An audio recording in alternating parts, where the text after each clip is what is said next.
The end game is starting to take shape on Survivor Thailand with just 6 competitors left. Last night, Penny Ramsey was sent to sit on the jury following a very interesting vote at Tribal Council. Welcome back to the early show. I'm Julie Chen, along with Penny for her thoughts. Ramsey, good morning. Good morning.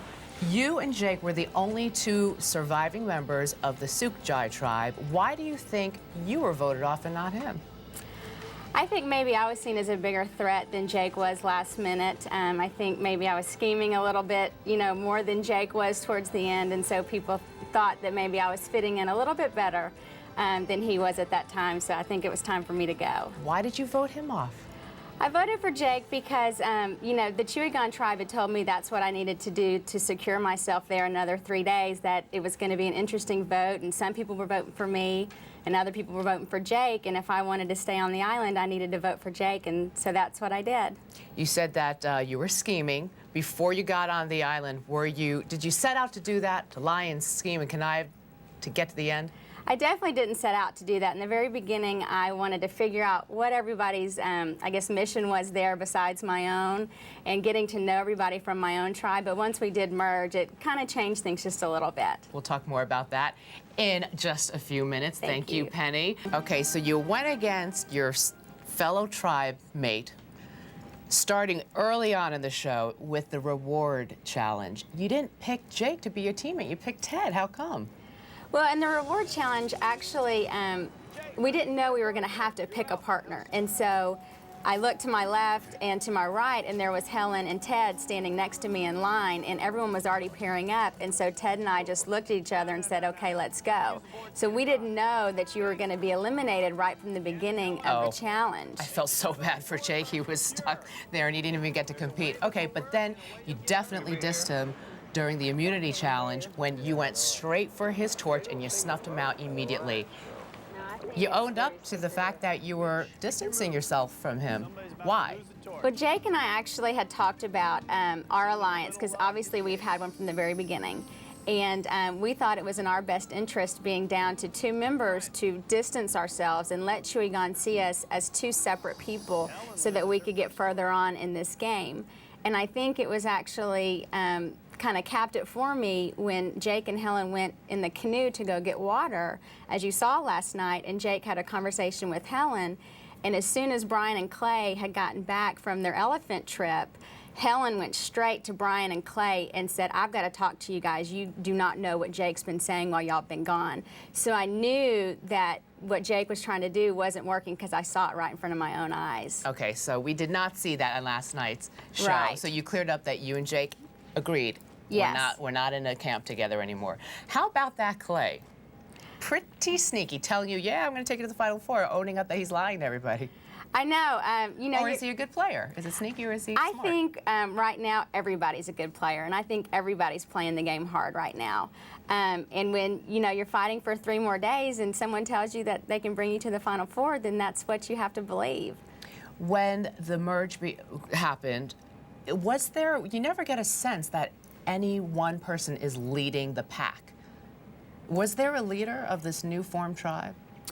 From the very beginning when we did merge, it seemed like, maybe Helen and Brian were kind of leading the tribe. But then, looking back at the immunity challenge last night, seeing the way that Ted and Jan both came after me pretty strongly, putting my fire out first, it kind of made me think that maybe they're the leaders of the tribe. So I think there's a lot of leadership going on. But what about alliances? We don't really get a sense of that either, even down to when you see the vote count. I mean, Jan got a vote. Who voted for Jan? Like, a couple for you, a couple went towards Jake. Jake, right. We were thinking it was going to be Jake. Right. Are there alliances going on? I think there are, but I don't think that we see it. I think even as we're there, it's not talked about. It's behind closed doors. All right, well, we have a lot more questions for you, Penny, so sit right there. We're going to bring the rest of the gang in. Thank you. And bombard you with more questions. It is time for our Survivor Scorecard, a weekly check of who is still in the hunt for the $1 million prize. It's getting down to the nitty-gritty, with just 6 competitors in the running after a fractured vote left Clay, Jan, Ted, Helen, Brian, and Jake in the game, and Penny Ramsey on the outside looking in. Ouch. I'm sorry, Aw, Penny. that must be And she painful. seems like such a nice, you know, in just the time that we've been talking, you're so nice. Thank you. And everyone That's thinks not that what you're Sheehan manipulative. said. I know. You don't seem manipulative. Yes, Sheehan accused you of being very manipulative. She did. She said she's not as sweet as she appears. I know. Well, Go ahead and defend the thing yourself. is you can make accusations about anybody and Right. say anything that you want. And that's what Sheehan was doing to try to keep herself in the game. And luckily, there wasn't a merge, and I was able to stay on. But had I have been manipulative, I think we would have seen some actions coming from me, but you never did. A fisticuffs? A fight?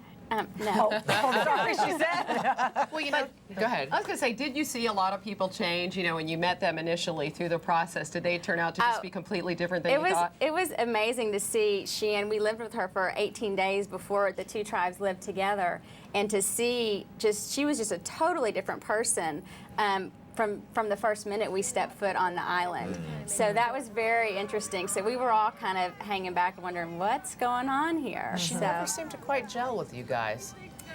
Yeah, and I don't know why that was, because I think we were as nice as we could be to her and accepting of everybody out there. And maybe she just felt that she didn't fit in. I don't think it was anything that we were doing to her. The thing I'm curious about, Ted seems to be getting a free ride here lately. And what's the deal with that? How can, Harry's you know, he's upset just about that. kind of scooting along and people Yeah. are sort of focusing on you or focus on Jake or focus, and Ted is just la-di-da-di-da. He likes to eye roll a lot, too. Have you noticed does that whole Yes. eye I'm roll, above yeah. it all. Yeah, he rolled his eyes at me, and then Jake last night. Well, he so. doesn't believe what anyone's telling him. He's like, yeah. I know. He said, like, I knew Jake was lying to me. I was lying to Jake. But Jake really wasn't lying to him. Right. at that and point on the beach, Ted right? was actually probably one of the hardest people I felt like to get to know out there. He was one you would try to Kept talk some to, distance. and you could never get him to talk back to you. So Don't you think, though, that that's a smart thing, that you kind of keep your powder dry, don't, you know, don't put it all out there? Maybe that's how he's playing. I think that is smart. I think that he was more open, though, to his own tribe than he was to us. He said about you, Ted specifically said, you know, similar to what Sheehan said. He Right. said, you know, he said you were using your charm. My charm. Well, after get everyone- Sheehan had been voted off the island, you know, those 3 days were torture for me, because I'm sitting here listening and watching to what she's doing to me as a person, and I didn't know what to do. And so after she was gone, I took it upon myself I want to go talk to each one of these Chewing Gone members and let them see the real Penny for who she is, and be the sweet person that I am and a nice person, and not the manipulative person that Sheehan left as my reputation.